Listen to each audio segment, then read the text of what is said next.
हमारे वीडियो मसीहों को बाइबिल सिखाने के लिए और उन लोगों के लिए बनाए जाते हैं जो सच्चे परमेश्वर को ढूंढ रहे हैं।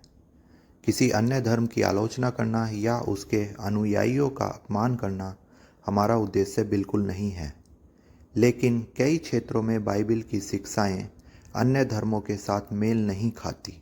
इसलिए अगर किसी को बाइबिल की शिक्षाओं से ठेस पहुंचती हो तो कृपया हमारे वीडियो को ना देखें। धन्यवाद। आइए हम सब वचनों की ओर पढ़ते हैं। और आप सब लोग जानते हैं ये जो समय चल रहा है, कौन सा समय चल रहा है? हालेलुया। क्योंकि आज का जो दिन है वो विश्राम का दिन है परमेश्वर के लिए। हालेलुया। और आज के दिन को परमेश्वर ने ठहराया है कि वो आज के दिन हर एक विश्वासी जो कोई भी परमेश्वर के नाम पर विश्वास रखता है वो कहां पर जाए? कहां पर जाए? स्वर्ग तो जाए ही, लेकिन आज के दिन में हर एक विश्वासी को चर्च जाना जरूरी है। Hallelujah, hallelujah. क्योंकि आज का दिन अगर परमेश्वर विश्राम का दिन ना ठहराता या फिर परमेश्वर को आराम करने की जरूरत थोड़ी ना थी। हालेलुया। परमेश्वर ने आज का दिन विश्राम का इसलिए ठहराया कि हम उसकी आराधना और स्तुति करते पाए। हालेलुया। क्योंकि आज का ही दिन है जो परमेश्वर ने 6 दिन काम करने के बाद, काम मतलब परमेश्वर ने हर एक कार्य को पूरा किया और 7वें दिन विश्राम किया। हालेलुया। अब कुछ लोगों के मन में ये शंका होती है कि क्या चर्च जाना जरूरी है? हालेलुया। कि परमेश्वर तो सब जगह मौजूद रहता है, तो फिर हम अपने घर पर ही बैठ करके दुआ प्रार्थना कर सकते हैं। हालेलुया। ये हमारा सबसे गलत विचार है। अगर चर्च जाने की जरूरत ना होती, कलीसिया को चर्च जाने की जरूरत ना होती, तो परमेश्वर आज के दिन को पवित्र क्यों ठहराता? आज का दिन विश्राम का क्यों होता? हालेलुया। ये सब सोचने वाली बात है, क्योंकि परमेश्वर का वचन बताता है कि हम सबका जो युद्ध है वो किसके साथ है?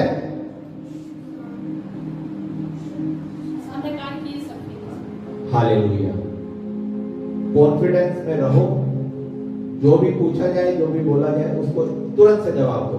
पता सबको है, लेकिन हिचकिचा रहे हैं कि हम गलत ना हो जाए। अगर गलत होगा तो परमेश्वर है सही करने के लिए। हालेलुया। हमारा जो युद्ध है वो शैतान की दुष्ट आत्माओं से, उसकी सेनाओं से है। Hallelujah, hallelujah. किसके साथ है?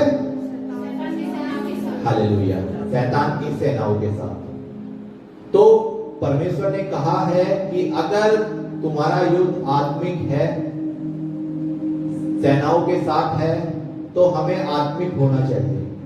और हम इस युद्ध को क्या अपनी शक्ति से जीत सकते हैं? हालेलुया। क्या हम आत्मिक युद्ध जो हो रहा है या फिर जो चल रहा है, किसी के जीवन में चल रहा है, किसी के में नहीं चल रहा, तो इस युद्ध को जीतने के लिए हमें किसकी आवश्यकता होगी?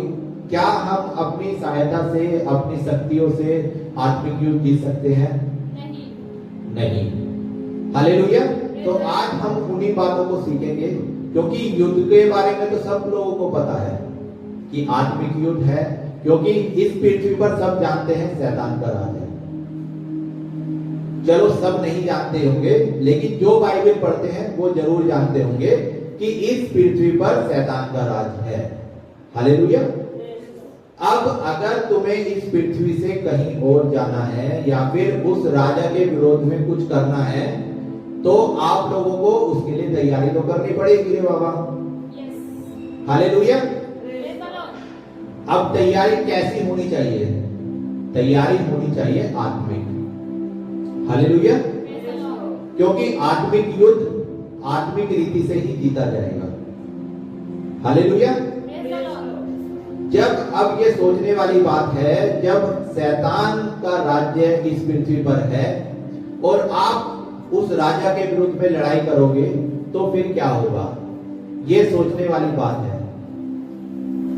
बहुत से लोग आज इन बातों के विषय में शायद जानते होंगे और कुछ लोग नहीं जानते होंगे। तो हम धीरे धीरे उन्हीं सब बातों के जानते हुए चलेंगे, क्योंकि सब लोगों को पता है युद्ध है, और युद्ध हम देखते भी हैं कि युद्ध चल भी रहा है, चाहे वो बीमारी के द्वारा हो, चाहे वो परेशानी के द्वारा हो, हम सबके जीवन में युद्ध तो चल ही रहा है। Hallelujah, hallelujah. अब उस युद्ध को जीतने के लिए हम लोगों को कौन कौन से हथियार चाहिए, कौन कौन सी बातें चाहिए, ये सब लोग हम जानते हैं। हालेलुया, क्योंकि परमेश्वर का वचन बताता है कि तुम अपने आत्मिक हथियारों को बांध लो। हालेलुया। अब वो कौन सा आत्मिक हथियार है जिसकी सबसे ज्यादा हम लोगों को जरूरत है और जिसके बिना हम शैतान का कुछ भी नहीं कर सकते? हालेलुया। कौन सा हथियार सबसे ज्यादा ताकतवर है? हालेलुया। तो सबसे ज्यादा ताकतवर हथियार मेरी नजरों में है वचन। हालेलुया। जो इस बात से सहमत है बहुत अच्छी बात है, लेकिन अगर कोई नहीं सहमत तो उसका कुछ भी नहीं हम लोग कर सकते, क्योंकि हमारी नजरों में वचन सबसे ज्यादा अहमियत देता है। क्योंकि अब ये देखने वाली बात है, जब यीशु मसीह अपनी सेविका शुरू ही करने वाला था, यीशु मसीह ने कितने साल सेविका की इस पृथ्वी पर? 3.5 साल। हालेलुया।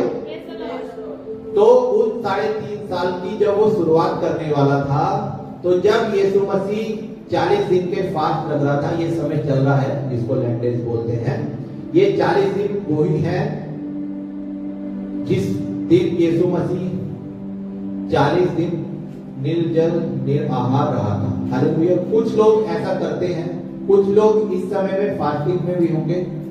तो क्या इस फास्टिंग का अर्थ वही है जो यीशु मसीह ने किया था? हालेलुया। चलो हम अपने विषय से नहीं भटकेंगे, ये अलग बात है। तो आते हैं हम उसी पर। जब 40 दिन परमेश्वर निराहार निर्जल परमेश्वर से दुआ प्रार्थना करता हुआ, संगति करता हुआ चल रहा था, तो शैतान ने उसकी परीक्षा लेने की सोची। ये सभी लोग जानते होंगे कि शैतान ने यीशु मसीह की परीक्षा ली। अब जवाब में जब यीशु मसीह शैतान से लड़ रहा था, बातों की वाद विवाद चल रही थी, तो यीशु मसीह ने शैतान को किस तरीके से जवाब दिया? वचन के द्वारा। हालेलुया। तो अगर आत्मिक युद्ध लड़ना है तो वचन का ज्ञान जरूरी है। हम इन वचनों से जो मती में हम लोगों को दिखते हैं, हम देख सकते हैं कि अगर यीशु मसीह से शैतान वाद विवाद कर सकता है, तो यीशु मसीह ने उसको तलवार या चाकू या डंडे इन सब से जवाब नहीं दिया। परमेश्वर ने उसको सिर्फ वचन से जवाब दिया। हालेलुया। तो ये सोचने वाली बात है कि अगर हमारे जीवन में परेशानी आ रही है तो हमें जवाब कैसे देना है? हालेलुया। कि जवाब हमें देना है परमेश्वर के वचन से, क्योंकि पुराने नियम में, नए नियम में बहुत से ऐसे वचन, सामर्थी वचन है जिससे शैतान कांप सकता है। हालेलुया। लेकिन सबसे पहला जो हथियार है वो वचन का है, और वचन का ज्ञान बहुत जरूरी है। हालेलुया। आइए हम धीरे धीरे उसी ओर बढ़ते जा रहे हैं, क्योंकि मैंने कहा मेरी नजरों में सबसे ताकतवर हथियार वचन है। हालेलुया। क्योंकि यूहन्ना पहला वचन ही बताता है कि वचन जो है वो खुद परमेश्वर है, और वो ही परमेश्वर देहधारी होकर के यीशु मसीह के रूप में आया। हालेलुया। हालेलुया। तो अब हम धीरे धीरे, ये थोड़ा थोड़ा स्टार्टिंग हो रहा है, अब हम उसी बातों की ओर जाएंगे। अब सबसे पहले तो वचन हुआ, फिर अब वचन क्या हम अपनी बुद्धि से सीख सकते हैं? ये भी सोचने वाली बात है। जो पढ़ने वाला होगा वो बाइबल पढ़ सकता है, ठीक है। बाइबल में जितनी बातें लिखी हैं वो आप समझ भी लोगे, क्योंकि बाइबल में लिखा है। लेकिन जो भेद की बातें हैं, क्या वो हम खुद से समझ सकते हैं? नहीं। हालेलुया। तो उसको समझने के लिए परमेश्वर ने क्या कहा था वचन में? कि मैं जाता हूं और तुम्हारे लिए एक सहायक भेजूंगा। हालेलुया। तो वो सहायक कौन था? पवित्र आत्मा। हालेलुया। तो वो जो सहायक था वो पवित्र आत्मा था। अब ये पवित्र आत्मा तो ठीक है, अभी उससे पहले भी बहुत सी बातें हैं। हालेलुया। पवित्र आत्मा क्या आपको ये बोलेगा कि तू ये पढ़ ये पढ़ ये पढ़? चलो बोलेगा भी, अगर वो परमेश्वर की, हम लोग परमेश्वर के साथ अच्छी रीति से संगति में चलते हैं, ठीक। तो एक तो जरिया परमेश्वर का बात करने का हुआ पवित्र आत्मा। हालेलुया। क्योंकि पवित्र आत्मा से परमेश्वर बात करता है परमेश्वर के द्वारा, क्योंकि वचन बताता है कि अगर हम पवित्र आत्मा हमें पाई है, हमने पवित्र आत्मा को पाया है, तो हम अन्य भाषा में बात करेंगे। कुछ लोग इसका विरोध भी करते हैं, तो हमें उनसे कोई मतलब नहीं। तो वचन हमें बताता है कि अगर हमें पवित्र आत्मा मिला है तो उसका चिन्ह है अन्य भाषा, और अगर कोई अन्य भाषा में बात करता है तो सीधा परमेश्वर के द्वारा परमेश्वर से बात कर सकता है। हालेलुया। तो अब पवित्र आत्मा के द्वारा तो परमेश्वर बात करता ही है, इसके साथ साथ परमेश्वर और किन किन रीतियों से बात कर सकता है, हमारा मेन टॉपिक वो है। हालेलुया। कि पवित्र आत्मा के द्वारा तो परमेश्वर बात ही करता है, लेकिन उसके अलावा और परमेश्वर कैसे कैसे बात कर सकता है, किस किस तरीके से बात कर सकता है, आज हम उन सब बातों को सीखेंगे। हालेलुया। हालेलुया। परमेश्वर के कुछ दूत होते हैं। हालेलुया। होते हैं, उनको हम लोग क्या कहते हैं? स्वर्गदूत। हालेलुया। परमेश्वर के कुछ दूत हैं जिनको हम लोग अपनी भाषा में या फिर किसी भी भाषा में स्वर्गदूत बोलते हैं। अब आज का जो हमारा विषय है वो यही है कि स्वर्गदूत क्या हैं, क्या कर सकते हैं, कैसे हमसे बात करते हैं, कैसे हमारे जीवन में काम करते हैं, परमेश्वर ने उन्हें क्यों बनाया, उनका क्या काम है। ये इतनी सारी बातें आज तो हम लोग नहीं सीखने वाले। हालेलुया। क्योंकि धीरे धीरे थोड़ा थोड़ा सब हम लोगों को मिलेगा तो हम उसको सीखेंगे भी और उसमें चलेंगे भी। हालेलुया। अगर एक साथ सारी बातें आज ही तुम्हें बता दी तो आज तुम पीएचडी करके बैठ जाओगे। हालेलुया। तो आज हमें तुम लोगों को पीएचडी नहीं करानी। हालेलुया। तो धीरे धीरे हम लोग सीखते चलेंगे। क्या सीखेंगे? कि स्वर्गदूत के बारे में। अब ये जो स्वर्गदूत शब्द है ये बना है दूत शब्द के वजह से। हालेलुया। स्वर्गदूत का मतलब जो है वो बस एक दूत वर्ड से हम लोग समझ सकते हैं। दूत का मतलब क्या होता है? कि इधर की बातें उधर की पहुंचाने का काम दूत का होता है। राजा महाराजाओं के टाइम में भी दूत होते थे, वो संसारिक दूत थे, लेकिन ये परमेश्वर के दूत हैं। हालेलुया। मतलब दूत शब्द का अर्थ है, उससे हम लोग सीख सकते हैं, उससे समझ सकते हैं कि दूत का जो काम होता है वो इधर से उधर जाना, इधर की बात उधर करना। मतलब छोटे से शब्दों में, पढ़ी लिखी भाषा में हम लोग उसको बोलेंगे संदेश वाहक। मतलब संदेश को इधर से उधर लेके जाने वाला, पोस्टमैन समझो, चाहे डाकिया समझो, कुछ भी समझो। मतलब दूत का एक काम होता है कि परमेश्वर की बातें इधर से उधर लेकर के जाना। अब परमेश्वर की बात दूत बताएंगे किसे? उसको ही तो बताएंगे ना जो परमेश्वर की बातों पर चलता होगा, परमेश्वर के वचन को जानता होगा। अभी ये तो है नहीं कि एक पागल इंसान, उसको कुछ नहीं पता यीशु मसीह के बारे में, दूत उसके सामने जाके खड़े हो जाएंगे। परमेश्वर के दूत उसी से तो बात करेंगे ना जो परमेश्वर की आज्ञाओं पर चलता होगा। बाइबल बताती है कि हर एक व्यक्ति के साथ एक दूत रहता है जो उसकी रक्षा भी करता है, जो उसको बातों में अगुवाई भी करता है, जो उसको समझाता भी है। हालेलुया।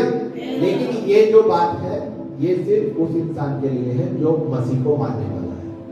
अन्य जाति के जो लोग हैं जो मसीह पर विश्वास नहीं करते, उसके लिए दूत का क्या काम? दूत तो वही रहेगा ना जब पवित्रता होगी। हालेलुया। क्योंकि यीशु मसीह भी उन्हीं लोगों की सहायता करता है, उन्हीं लोगों के पास रहता है जो परमेश्वर के पास आना चाहता है। अगर कोई अन्य जाति का व्यक्ति जिसको परमेश्वर के बारे में नहीं पता और वो पापी मनुष्य है, परमेश्वर का वचन बताता है कि यीशु मसीह पापियों के लिए आया था, लेकिन इसका मतलब ये नहीं है कि वो पापियों के साथ ही रहेगा 24 घंटे।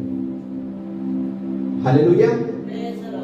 परमेश्वर पापियों के लिए आया था, उनको बचाने के लिए आया था। परमेश्वर हर एक व्यक्ति को मौका देता है। लेकिन मौके 1 2 3 4 बस इतने ही होंगे, उससे ज्यादा नहीं होंगे। क्योंकि अगर कोई इंसान चोरी करता है, चलो पहली चोरी गलती से हो गई, दूसरी चोरी के लिए भी चलो माफ कर दिया, लेकिन अगर वो जानबूझ करके बार बार गलतियां करता रहेगा तो परमेश्वर कब तक उनको क्षमा करेगा रे? हालेलुया। तो दूत भी उन्हीं लोगों के साथ रहेगा जो परमेश्वर पर विश्वास करते हैं, उन्हीं से वो बातें करेगा, उन्हीं से, क्योंकि परमेश्वर भी तो अपने प्रिय लोगों से ही बात करता था। हम पुराने नियम से देखते हुए आ रहे हैं कि जब परमेश्वर बात करता था वो पूरी जनता से, पूरी इजराइलियों से बात नहीं करता था। कुछ कुछ उसके चुने हुए याजक, कुछ कुछ चुने हुए लोग थे जिनसे वो बात करता था। उसी प्रकार दूत के विषय में हम समझ सकते हैं कि दूत उन्हीं लोगों से ज्यादातर बात करेगा जो परमेश्वर की आज्ञाओं पर चलते हैं या फिर उनको मानते हैं। हालेलुया। अब हम देखेंगे कि दूत किस किस तरीके से बात कर सकते हैं। हालेलुया। स्वर्गदूत के विषय में तो सब लोग जानते हैं, कैसे होते हैं ये भी हम लोग धीरे धीरे समझेंगे। Hallelujah, hallelujah, hallelujah, hallelujah. सबसे पहले हम लोग आते हैं पुराने नियम से। ठीक, पुराने नियम में पहली ही जो किताब है उसका नाम क्या है? पुराने नियम की पहली किताब, उसका नाम क्या है?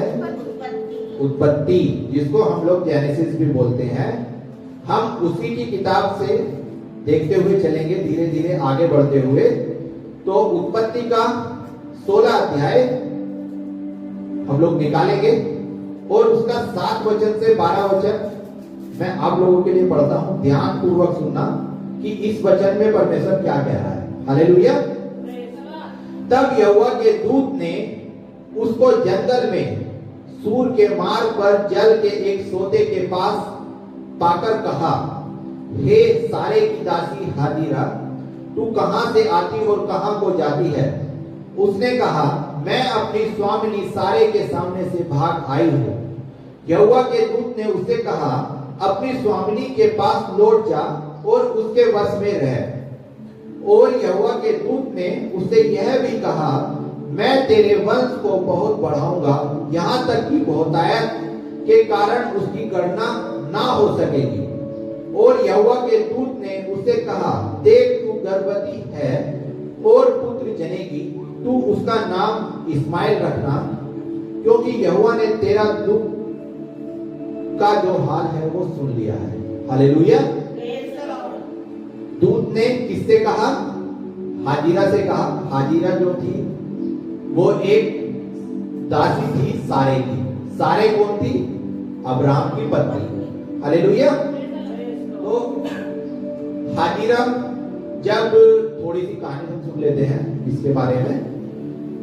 अब्राहम को जब बच्चा नहीं हो रहा था सारे के द्वारा, जो उसकी बीवी थी, तो उसकी बीवी की एक दासी थी।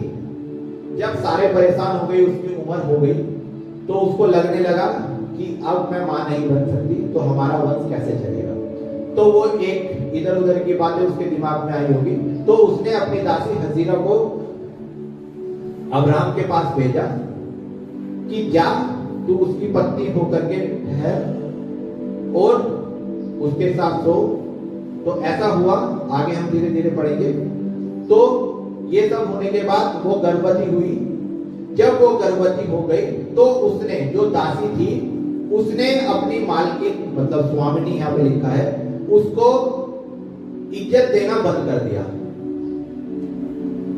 उसको लगने लगा कि अब मैं अब्राहम की पत्नी, अब मैं हूं। तो क्योंकि इससे तो इसकी संतान नहीं हुई, इससे इसका वंश नहीं चलेगा, तो इसके मन में ऐसी ऐसी बातें, घमंड की बातें आई। तो ये सब बातें देखती देखती सारा एक बार परेशान हुई। उसके मन में भी गलत विचार आए, तो उसने अपनी दासी को परेशान करना शुरू कर दिया। 16 अध्याय अगर हम शुरू से पढ़ेंगे तो ऐसा ही कुछ कुछ लिखा है। वो उसने परेशान करना शुरू किया। जब वो परेशान हो गई तो उसकी दासी उस जगह को, अपने स्वामी अब्राहम को और स्वामिनी सारे को छोड़कर वहां से भाग गई। जब वो भाग रही थी तो वो कहीं जाकर के रुकी होगी, तो परमेश्वर के दूत ने आकर के उससे बात की। हालेलुया।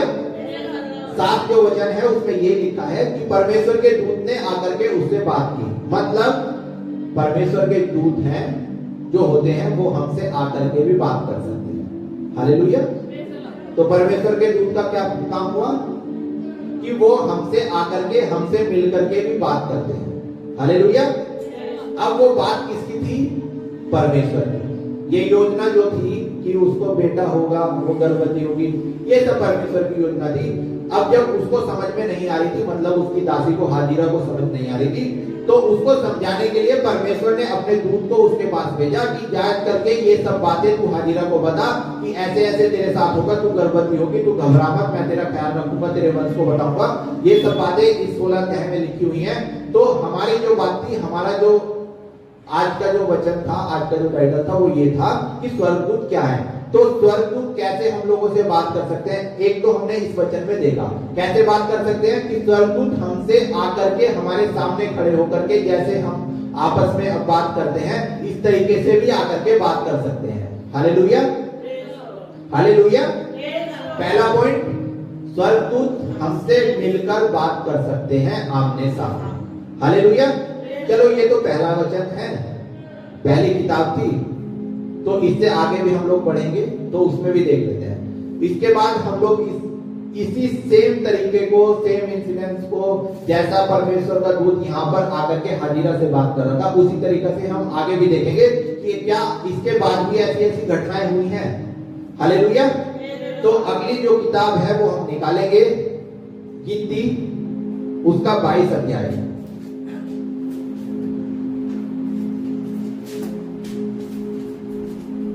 22 अध्याय और 22 वचन से 35 वचन तक सारा हम लोग नहीं पढ़ेंगे। यहाँ पर बिलाम और उसकी गधी के बारे में एक बात लिखी हुई है। तो यहाँ पर भी दूत आकर के बिलाम से बात करता है और उसके जाने के कारण परमेश्वर का कोप भड़क उठा और यहोवा का दूत उसका विरोध करने के लिए उसका मार्ग रोककर खड़ा हो गया। हालेलुया। मतलब बिलाम जो था अपनी गधी पर बैठ करके वो कहीं जा रहा था, तो लेकिन वो उस जगह जा रहा था जो परमेश्वर ने उसको आज्ञा नहीं दी थी। वो दूसरी जगह, जैसे एक बार नीनवे के कहानी में हम लोग जानते हैं, ठीक है। तो इसी तरीके से बिलाम भी कर रहा होगा, परमेश्वर की आज्ञा पूछ थी लेकिन वो उसके विरोध में काम कर रहा था। तो परमेश्वर का दूत परमेश्वर के आज्ञा के अनुसार बिलाम के सामने उसके मार्ग में आकर के खड़ा हो गया। हालेलुया। तो उसने बातें की। अब वो जो दूत था वो बिलाम तो उस दूत को नहीं देख पा रहा था। आगे वचन जैसे जैसे आप लोग पढ़ेंगे, बाद में पढ़ लीजिएगा। तो दूत को बिलाम तो नहीं देख पा रहा था, लेकिन उसकी जो गधी थी जिसके ऊपर वो बैठ करके जा रहा था, वो गधी उस दूत को देख पा रही थी, क्योंकि बिलाम परमेश्वर के आगे पर नहीं चल रहा था। अगर वो चलता तो सीधा सीधा आकर के उससे बात कर लेता दूत, लेकिन वो नहीं देख पा रहा था, लेकिन गधी देख पा रही थी। तो गधी को जैसे जैसे दूत उसके मार्ग में दिख रहा था, तो गधी उस रास्ते को छोड़ करके दूसरे रास्ते की तरफ को चली जाती थी। आगे आगे 3 बार ऐसा ही हुआ। तो तीसरी बार जब उसे समझ में नहीं आया, तो बिलाम को लगा कि ये गधी अपने आप ही दिशा बदल रही है। लेकिन उसको क्या पता था कि जो गधी है उसको सामने दूत खड़ा हुआ दिख रहा है। तो उस दूत की वजह से बिलाम को तो कुछ नहीं पता, लेकिन बिलाम ने सोचा कि सारी गलती गधी कर रही है, तो बिलाम ने उस गधी की पिटाई कर दी, उसको मार दिया। तो ये बातें जब परमेश्वर को अच्छी नहीं लगी, तो दूत फिर बिलाम को दिखा, उसने उसको समझाया कि तेरे को परमेश्वर ने जो आज्ञा दी थी उस आज्ञाओं के अनुसार तू नहीं कर रहा है, इस वजह से तेरे साथ ऐसा ऐसा हो रहा है। तो परमेश्वर की आज्ञाओं को मान और जाकर के जो परमेश्वर ने तुझे आज्ञा दी थी वैसा ही कर। हालेलुया। इस दूसरे इंसिडेंट में भी हम लोग यही समझ सकते हैं कि परमेश्वर का दूत है, वो आकर के हम लोगों से बात कर सकता है। हालेलुया। परमेश्वर का काम, परमेश्वर के दूतों का काम वही है जो परमेश्वर उनको आज्ञा देता है। तरीका अलग अलग है कि दूत कैसे आकर के हम लोगों से बात करेगा। हालेलुया। अब दूसरा तरीका है, परमेश्वर का जो दूत है वो सोपन में भी आकर के बात कर सकता है। हालेलुया। पहला जो तरीका था, पहला था मिलकर, दूसरा तरीका है दर्शन के द्वारा। ये भी हम उत्पत्ति की किताब में ही देखेंगे। 31 अध्याय निकालेंगे, उत्पत्ति की किताब 31 अध्याय, उसका 10 से 13 वचन हम लोग पढ़ेंगे। भेड़ बकरियों के भागीन होने के समय में मैंने स्वप्न में क्या देखा कि जो बकरे बकरियों पर चढ़ रहे थे वे धारीदार चित्ती वाले और धब्बे वाले थे। तब परमेश्वर के दूत ने स्वप्न में मुझसे कहा, हे याकूब। मैंने कहा, क्या आज्ञा? हालेलुया। मतलब याकूब और लाबान की ये कहानी है। लाबान जो था वो याकूब का मामा था, जिसकी बेटी के साथ उसका विवाह हो गया था। तो एक इस इंसिडेंस में याकूब को परमेश्वर का दूत स्वप्न में आकर के दर्शन देता है, उसको बताता है। उसको कुछ सपना आया था, तो वो सपना परमेश्वर के दूत ने उसको जाकर के समझाया और बताया कि ऐसा ऐसा कर। हालेलुया। मतलब परमेश्वर का जो दूत है वो स्वप्न में भी आकर के बात कर सकता है। हालेलुया।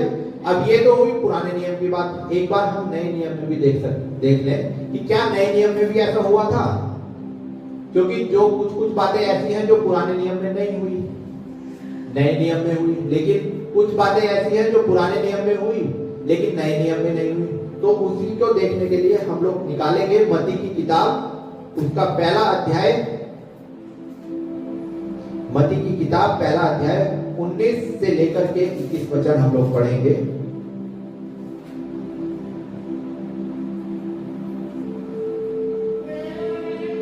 पहला अध्याय 19 से 21।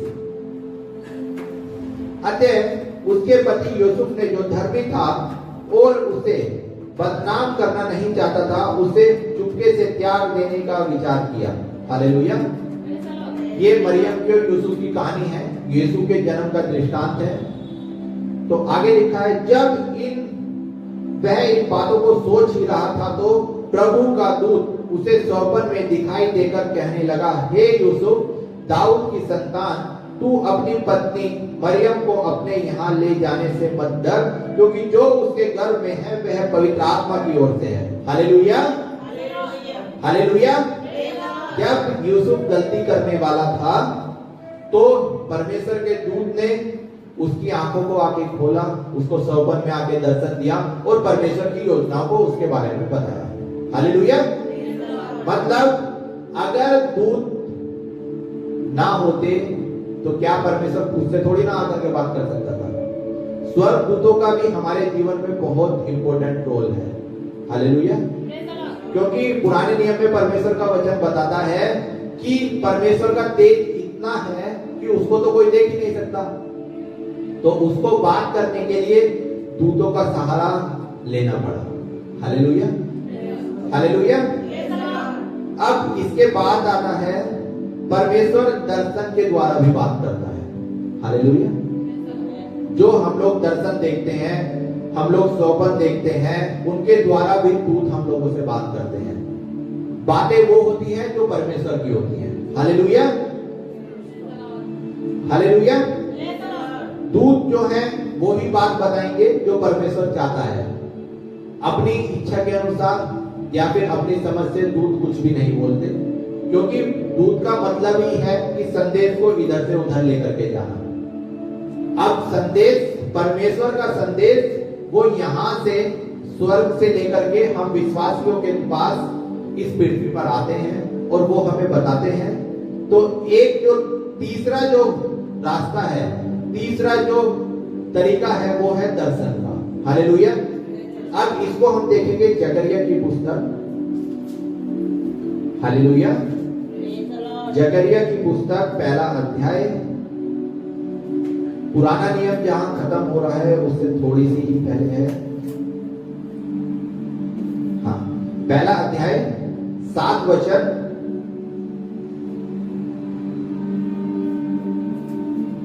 7 वचन से लेकर के 17 तक में कहानी है ये पूरी। घोड़ों का एक दर्शन है, तो हम पूरा नहीं पढ़ेंगे, मैं थोड़ा सा आप लोगों के लिए पढ़ देता हूं। तब उन्होंने यहोवा के दूत से जो मेंहदियों के बीच खड़ा था कहा, हमने पृथ्वी पर सैर की है और क्या देखा कि सारी पृथ्वी में शांति है और चैन है। तब यहोवा के दूत ने कहा, हे सेनाओं के यहोवा, तू जो यरूशलेम और यहूदा के नगर पर 70 वर्ष से क्रोधित है, इसलिए तू उन पर कब तक दया न करेगा। और यहोवा ने उत्तर में उस दूत से जो मुझसे बात कर रहा था, अच्छी अच्छी बातें और शांति की बातें कही। हालेलुया।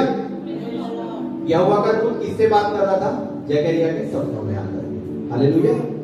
यहाँ पे जो कहानी है वो एक जगह थी जहां पर परमेश्वर का कोप पड़ा हुआ था। 70 वर्ष यहाँ पे लिखा है, परमेश्वर का वचन बताता है कि वहां पर शांति नहीं थी। तो दूत ने बोला कि कब तक तू ऐसा करता रहेगा? परमेश्वर उनकी बातों से खुश रहा, क्योंकि दूतों ने देखा था कि वहां पर शांति थी और चैन से था सारी पृथ्वी उस जगह की। तो फिर परमेश्वर ने शायद अपने मनों को बदला होगा। तो ये दर्शन की जो बात चल रही थी, जो सपनों में बात चल रही थी, वो जकरिया के चल रही थी। परमेश्वर का दूत दर्शन के द्वारा उससे बात कर रहा था। हालेलुया। तो कितने पॉइंट हो गए? 3 हो गए कि परमेश्वर का जो दूत है, सबसे पहला हमसे मिलकर बात करता है, ठीक, और दूसरा जो है हमसे सपनों में बात करता है, और तीसरा जो है वो दर्शन में बात करता है। अब दर्शन और सपने दोनों अलग अलग होते हैं, ये दोनों एक बात नहीं है, ठीक। इसके बारे में हम लोग कभी और सीखेंगे। हालेलुया। दर्शन और सपना दोनों अलग अलग होते हैं। हालेलुया। हालेलुया। और थोड़ा सा और देख लेते हैं। यही हम लोग प्रेरितों के काम में भी कुछ ऐसा ही लिखा है दर्शन के बारे में। उसका 10 अध्याय,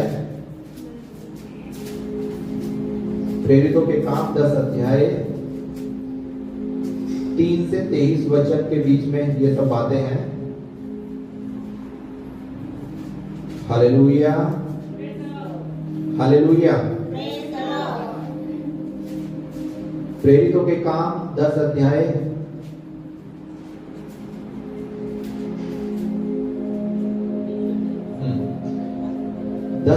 3 से 17 तक ये कुरनेलियुस की कहानी है। पतरस का ये दर्शन है, तो मैं थोड़ा सा पढ़ देता हूं बस।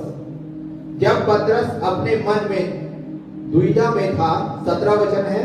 जब पतरस अपने मन में दुविधा में था कि यह दर्शन जो मैंने देखा क्या हो सकता है, तो देखो वे मनुष्य जिन्हें कुरनेलियुस ने भेजा था, शमौन के घर का पता लगाकर द्वार पर आ खड़े हुए। हालेलुया। किसने दर्शन देखा था? पतरस ने। जब पतरस अपने मन में दुविधा में था कि यह दर्शन जो मैंने देखा वह क्या हो सकता है। हालेलुया। मतलब ये दर्शन था, एक दर्शन पतरस ने देखा था। अब वो दिखाने वाला जो दर्शन है वो दिखाया किसने? परमेश्वर ने अपने दूत के द्वारा। हालेलुया। आगे अब हम लोग देखेंगे। ये तो हो गई 3 बात जो परमेश्वर हमें बताता है। अब क्या बस दूत का काम इतना ही है कि परमेश्वर हमसे बस बात ही करता है? दूत के और भी बहुत सारे काम हैं, तो धीरे धीरे हम लोग देखते हुए चलेंगे। परमेश्वर के दूत का जो इससे आगे वाला काम है, मतलब एक और परमेश्वर के दूत का काम है, वो है रक्षा करने का। हालेलुया। मतलब अगर हम परेशानी में हैं, अगर हम मुसीबतों में हैं, तो परमेश्वर खुद से हमारी रक्षा करने के लिए नहीं आएगा। जो हमारी रक्षा करने के लिए इस पृथ्वी पर आते हैं वो परमेश्वर के दूत हैं। क्योंकि परमेश्वर का वचन, जैसा कि मैंने अभी आप लोगों को बताया था कि एक दूत हमारे साथ रहता है, तो वो दूत हमारी रक्षा करने के लिए हमें हर बात सिखाने के लिए रहता है।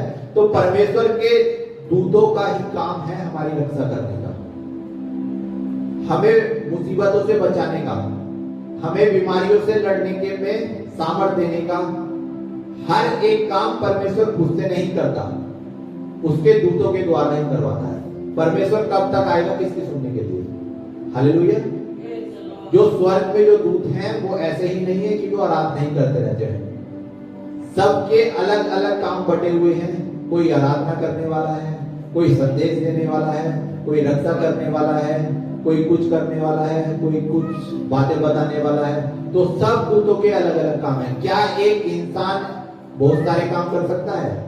सपोज करो हम किसी कंपनी में जॉब करते हैं, तो उस कंपनी में एक व्यक्ति बस एक ही जॉब कर सकता है।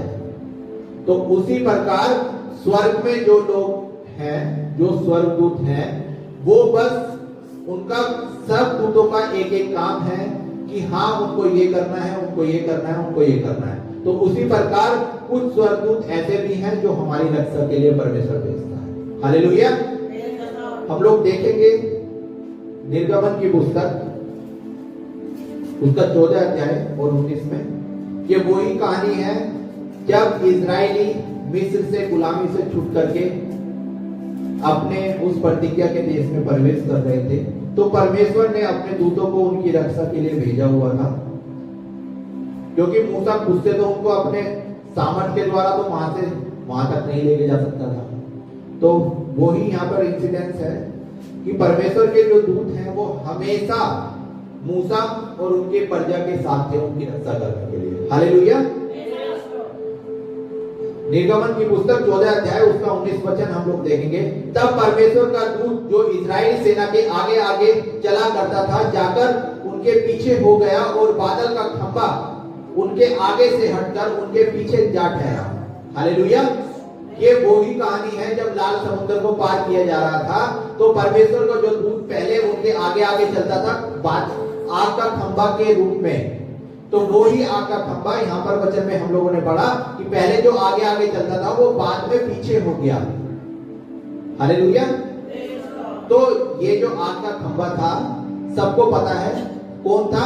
परमेश्वर का दूत। हालेलुया। वो दूत जो परमेश्वर ने हम लोगों की रक्षा के लिए बनाए हुए हैं।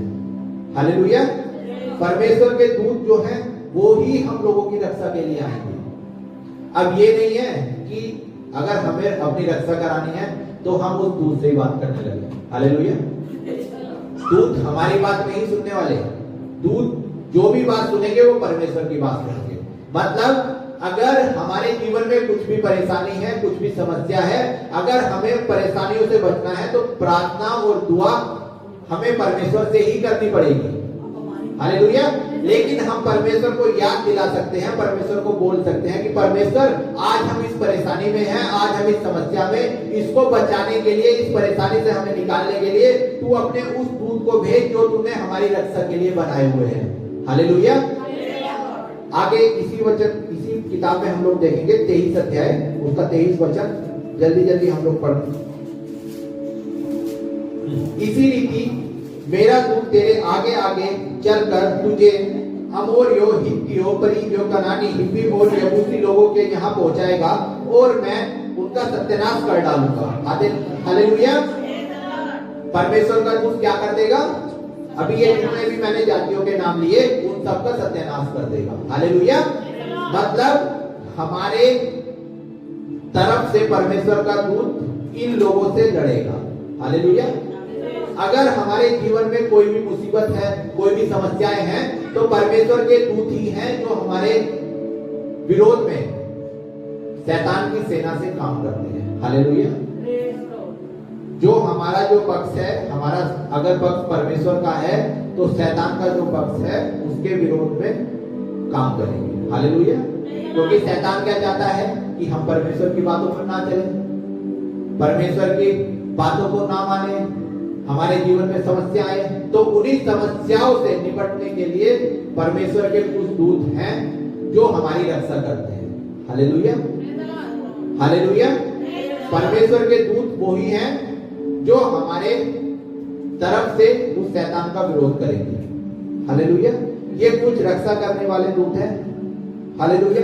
दानियेल की किताब में भी हम लोग देखते हैं जब दानियेल को शेर की मान में डाल दिया गया था तो वहां पर भी एक इंसान को या फिर एक परछाई को या फिर एक व्यक्ति को देखा गया था। क्योंकि कितने लोगों को डाला गया था दानियेल की पुस्तक में जो कहानी है? हालेलुया। 3 वो थे जो आग में डाले गए थे। शेरों के बीच में किसको रखा गया था? दानियेल को। हालेलुया। तो शेरों को जो मुंह बंद किया था, हम लोग गाना भी गाते हैं कि तूने शेरों के मुंह को बंद किया। हालेलुया। तो वो शेरों का मुंह बंद करने वाला परमेश्वर नहीं था कि परमेश्वर आ गया वहां पर मुंह बंद करने के लिए। परमेश्वर के वो ही दूत थे जो हमारी रक्षा करते हैं, उन्होंने आकर के शेरों के मुंह को बंद किया। हालेलुया। परमेश्वर कहां हम सबके लिए उस स्वर्ग को छोड़ करके वो नीचे आएगा? हालेलुया।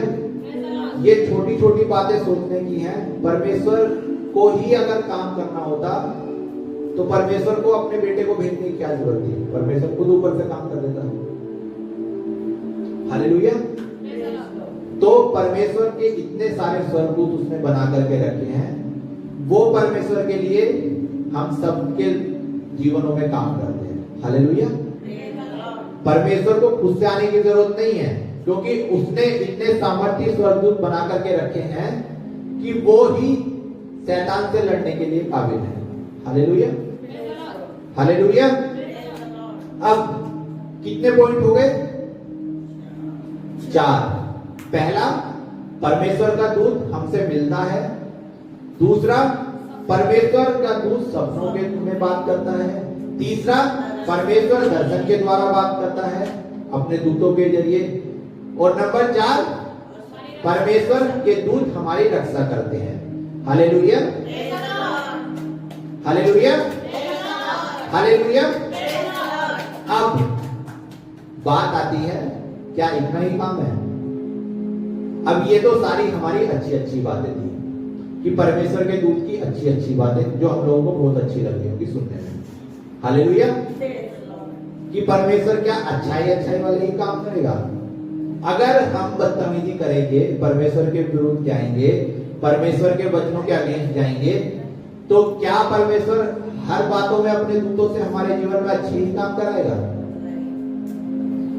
हालेलुया। हालेलुया। तो परमेश्वर के दूतों का काम ऐसा भी है कि वो हम लोगों को पनिशमेंट भी देते हैं। हालेलुया। हालेलुया।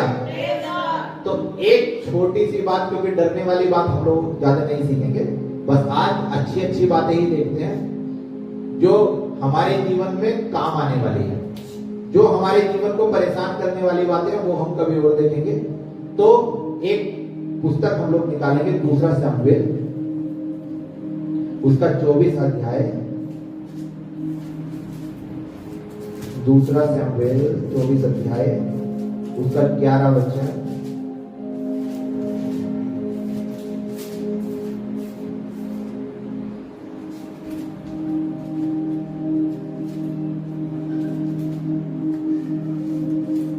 हालेलुया। इसका 15 वचन मैं आप लोगों के लिए पढ़ देता हूं, बाकी बाद में आप लोग पूरे उसको पढ़ेंगे तो आपको और अच्छे से समझ में आएगा। तब यहोवा इस्राएलियों में सवेरे से लेकर ठहरा हुआ समय तक में मरी फैलाता रहा। हालेलुया। तब यहोवा इस्राएलियों में सवेरे से ले ठहरे हुए समय तक मरी फैलाता रहा, और दान से लेकर बेरसबा तक रहने वाली प्रजा में से 70,000 पुरुष मर गए। हालेलुया। मतलब जब परमेश्वर के अगेंस्ट हम लोग कुछ करते हैं, ये दाऊद की कहानी है। दाऊद को परमेश्वर ने कुछ आज्ञा नहीं दी थी जनगणना करने की, लेकिन इसने जनगणना कराई, तो उसके मतलब परमेश्वर के विरोध में दाऊद ने कुछ काम किया जिसका प्रस्ताव, जिसका सारा विरोध, जिसका सारा हर्जाना उसकी प्रजा को भुगतना पड़ा। हालेलुया। मतलब दाऊद की एक गलती और कितने लोग मरे? 70,000। हालेलुया। और ये मारने वाले कौन थे? स्वर्गदूत, परमेश्वर के दूत। परमेश्वर खुद थोड़ी ना आया था मारने के लिए। हालेलुया। हालेलुया। हालेलुया। मतलब परमेश्वर के जो दूत हैं वो मारने के लिए भी आते हैं। हालेलुया। मतलब दंड भी देते हैं। अगर हम परमेश्वर के विरोध में कुछ भी करेंगे तो परमेश्वर के दूत हमें दंड भी देंगे। हालेलुया। हालेलुया। अब ये जो दूत हैं, अब हम देखेंगे क्या ये सच में परमेश्वर के ही होते हैं, इसके बारे में भी हम देख लेते हैं। क्योंकि जब हम इतना सब कुछ सीख रहे हैं तो हम ये भी देख लें कि परमेश्वर क्या बताता है, क्या ये दूत मेरे ही हैं या फिर ये कहां पर रहते हैं। हालेलुया। तो एक बाइबल की सबसे अच्छी पुस्तक अय्यूब जिसको बोला जाता है, अय्यूब के बारे में वो कहानी लिखी है। वहां पर हम लोगों को देखने से पता चलेगा कि हाँ, ये स्वर्गदूत जो है ये कौन है, कहां रहते हैं, तो हम लोग निकालेंगे अय्यूब,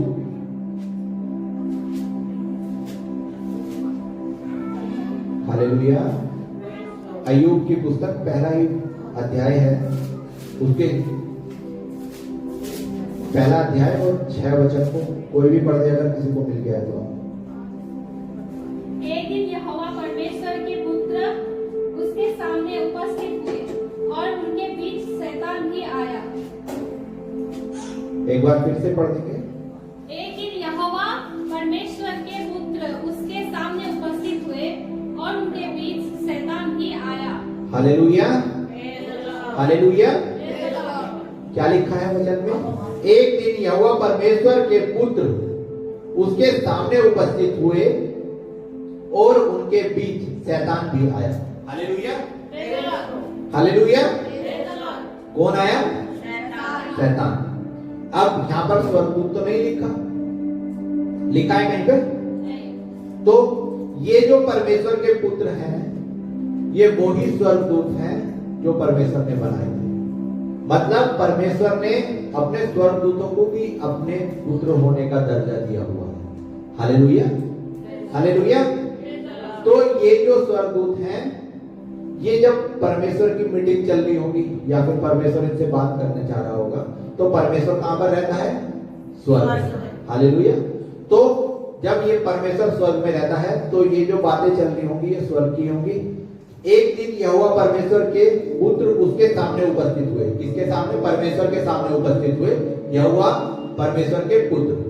तो परमेश्वर का जो घर है वो स्वर्ग है। तो स्वर्ग में परमेश्वर बैठा हुआ था, या फिर लेटा होगा या सो रहा होगा, जो भी होगा। तो वहां पर परमेश्वर के पुत्र आए, तो उनके बीच में कौन था? शैतान भी था। मतलब शैतान भी स्वर्ग में जा सकता है। हालेलुया। अब ये शैतान कोई शैतान था जो लूसीफर है या फिर कोई और शैतान था, ये हम लोग बाद में सीखेंगे। आज बस स्वर्गदूत तक ही सीमित रखेंगे कि जो इस वचन को पढ़ करके हम लोगों को समझ में आता है कि जो परमेश्वर के दूत हैं वो स्वर्ग में रहते हैं, उसके चारों ओर रहते हैं। हालेलुया। मतलब परमेश्वर के जो स्वर्गदूत हैं वो स्वर्ग के चारों ओर आ जा भी सकते हैं। हालेलुया। जो स्वर्ग के जो दूत हैं उनकी रक्षा करने वाले, हम लोग प्रकाशित वाक्य में इन दूतों के बारे में बहुत सी बातें सीख सकते हैं। अगर किसी ने पढ़ा होगा तो वो जानता होगा। Hallelujah, hallelujah. अब जो स्वर्गदूतों का जो दर्शन है वो किस किस रूप में हो सकता है, या फिर हम लोग जानेंगे कि स्वर्गदूत जो है वो किस किस रूप में हो सकते हैं। अगर हम संसारिक बातों में या फिर फोटो में या फिर चित्रों में हम लोग देखेंगे तो स्वर्गदूत को कोई किसी तरीके से बना देता है, कोई किसी तरीके से बना देता है। ठीक है, किसी ने कोई इमेज देखी जिसमें स्वर्गदूतों के पंख थे, इतने पंख थे, इतने हाथ थे, ये सब चीजें, तो हम बाइबल से भी ऐसे ही कुछ रूप स्वर्गदूतों के देखेंगे कि जो परमेश्वर के वचनों से हम लोग सीख सकते हैं। हालेलुया। परमेश्वर के वचन में भी स्वर्गदूतों के रूपों के बारे में बताया गया है कि स्वर्गदूत किस किस रूप में आ सकते हैं। हालेलुया। तो उसमें से एक रूप है जो हम निर्गमन की पुस्तक में 3 अध्याय में देखते हैं। निर्गमन की पुस्तक उसका 3 अध्याय 2 वचन, 3 अध्याय 2 वचन। और परमेश्वर के दूत ने एक कटीली झाड़ी के बीच आग की लो में से उसको दर्शन दिया, और उसने दृष्टि उठाकर देखा कि झाड़ी जल रही है पर भस्म नहीं होती। Hallelujah, hallelujah. ये कहानी उस जलती हुई झाड़ी की है जो मूसा ने देखी थी। हालेलुया। परमेश्वर स्वर्गदूतों के जरिए मूसा को दिखाना चाह रहा था कि मैं क्या हूं, मैं क्या कर सकता हूं। ठीक, तो परमेश्वर का दूत जलती हुई झाड़ी, एक झाड़ी थी, उसके रूप में आकर के उस झाड़ी में आग लगी, उसके बीच में कोई इमेज होगी जो उस मूसा ने देखी। हालेलुया। परमेश्वर का जो स्वर्गदूत है वो किसी भी रूप में आ सकता है, उसका कोई ऐसा फिक्स या पर्टिकुलर रूप नहीं है कि हाँ वो इसी रूप में आएगा या फिर इस रूप में आएगा। तो उसका दूसरा रूप हम लोग देखेंगे उत्पत्ति की पुस्तक 28 वचन, 28 अध्याय और 12 वचन में।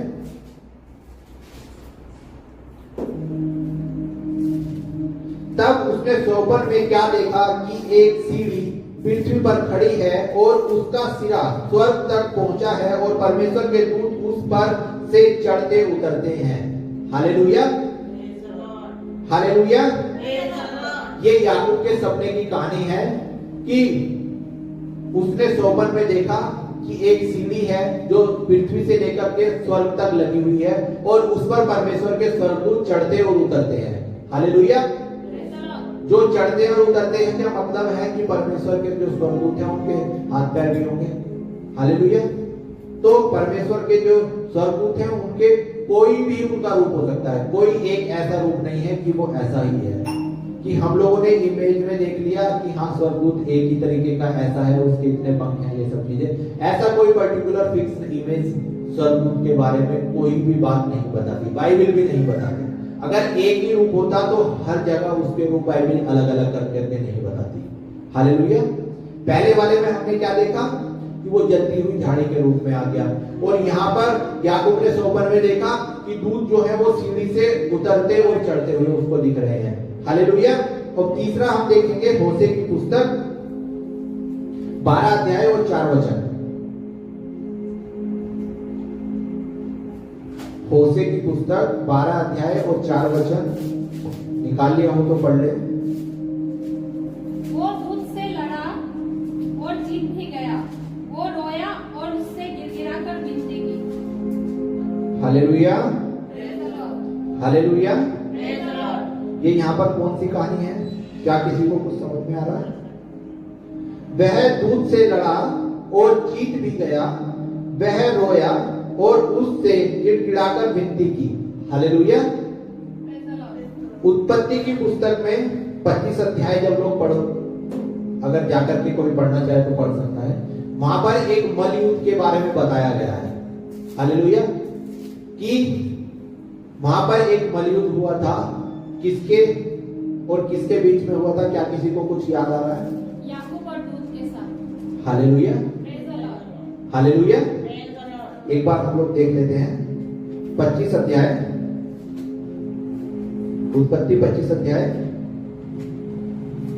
ये उसी मलयुद्ध के बारे में बता रहा है कि दूत जो है वो किसी भी रूप में आ सकते हैं।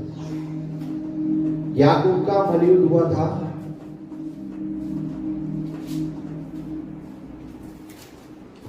25 अध्याय 27। एक मिनट।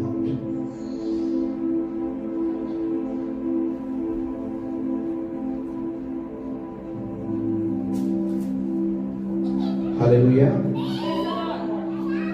मिला किसी को?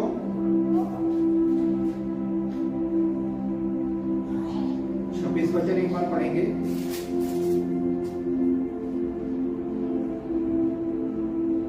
हालेलुया। ये इसी उसमें लिखा हुआ है पूरा। तो यहां पे हम लोग देख सकते हैं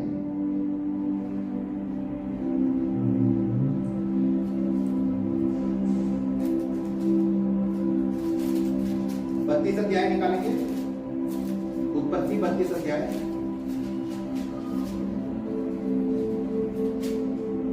हाँ, 32 अध्याय में है 22 वचन से।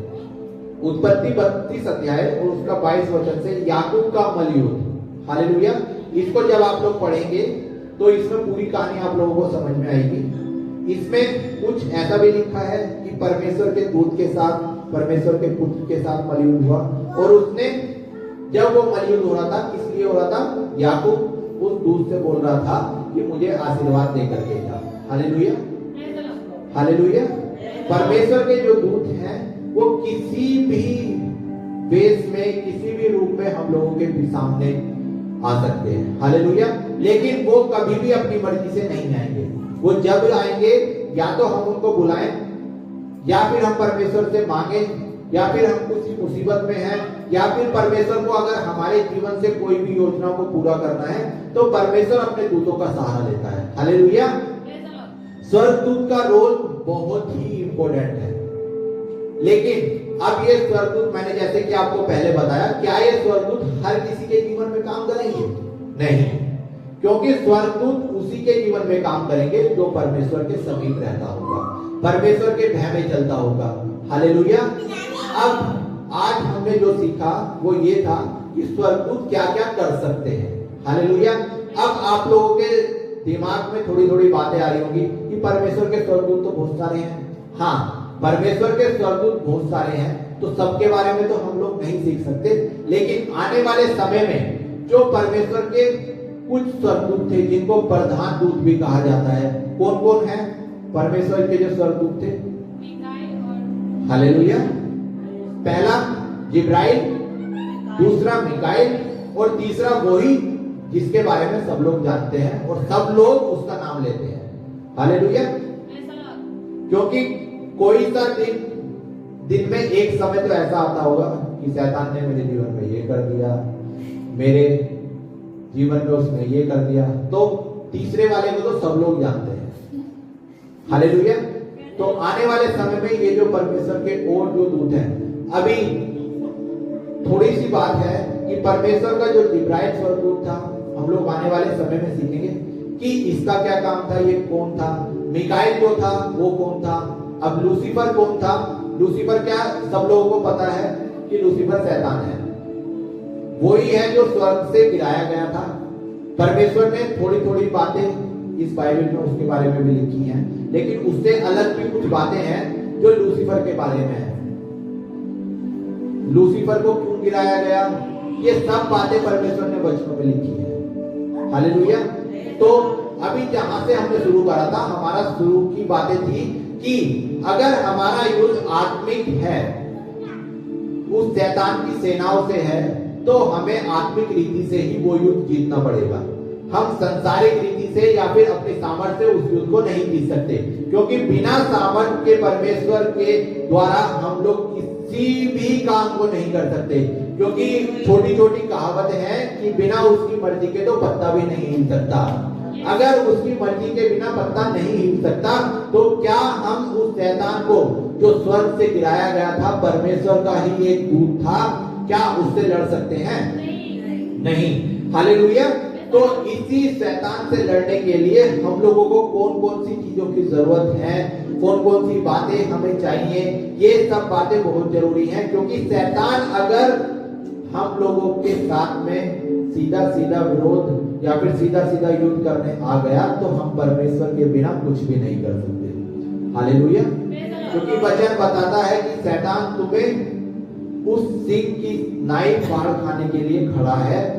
अगर हम सिंह, जैसे कि दानियल में हम लोगों ने अभी देखा कि दानियल जब शेरों की गुफा में बांध दिया गया था, डाल दिया गया था, तो उसके मुंह को बंद करने के लिए स्वर्गदूत आए थे। अगर शैतान हमें सिंह के भेष में फाड़ खाने के लिए है, तो उस सिंहों को भगाने के लिए, उनके मुंह को बंद करने के लिए भी हमें स्वर्गदूतों की जरूरत पड़ेगी। और वो स्वर्गदूत जो हमारी रक्षा करेंगे। अभी ये स्वर्गदूत आएंगे कहां से? परमेश्वर के द्वारा। हालेलुया। अगर हम परमेश्वर के वचनों में बढ़ेंगे, परमेश्वर की बातों को जानेंगे, तो परमेश्वर अपने स्वर्गदूतों को हमारे समीप भेजेगा, हमारे लिए कार्य करने के लिए भेजेगा, और वो हमारी हर एक बातों में सहायता मदद करेंगे। क्योंकि बिना स्वर्गदूतों की सहायता मदद के लिए भी हम कुछ नहीं कर सकते। क्योंकि परमेश्वर का वचन बताता है कि तुम्हारे लिए एक सहायक भेजा जाएगा।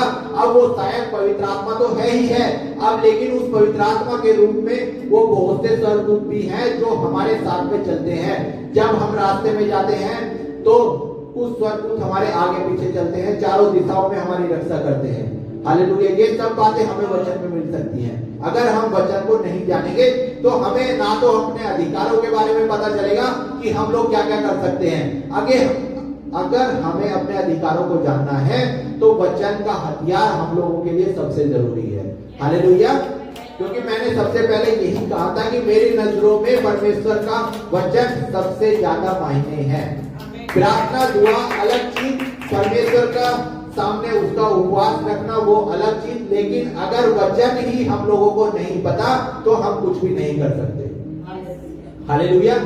हर एक बात प्रार्थना से नहीं जाने वाली, हर एक बात उपवास से नहीं जाने वाली, लेकिन हर एक बात परमेश्वर के वचन से जाने वाली है। हालेलुया। तो प्रार्थना उपवास करना अच्छी बात, बहुत अच्छी बात, लेकिन उससे ज्यादा अच्छी बात है परमेश्वर के वचन को जानना। हालेलुया। तेरे स्वर्गदूत जो तूने बनाए हैं पिता परमेश्वर हमारे लिए, मेरे राजा प्रभु यीशु, उनका जीवन में हमारे क्या मूल्य है मेरे राजा प्रभु यीशु, हम सब जाने पाए प्रभु यीशु। खुदा तू हमारी आत्माओं को पिता परमेश्वर शुद्ध कर मेरे राजा प्रभु यीशु, कि वो जो स्वर्गदूत पिता परमेश्वर तूने हमारे लिए रखे हैं पिता, वो हमसे बातें करे प्रभु यीशु, तेरे विचारों को हमारे विचारों तक पहुंचाए मेरे राजा प्रभु यीशु। हालेलुया। तू कब्जा ले पिता परमेश्वर हर एक व्यक्ति का मेरे ऊपर, तू महान है पिता परमेश्वर।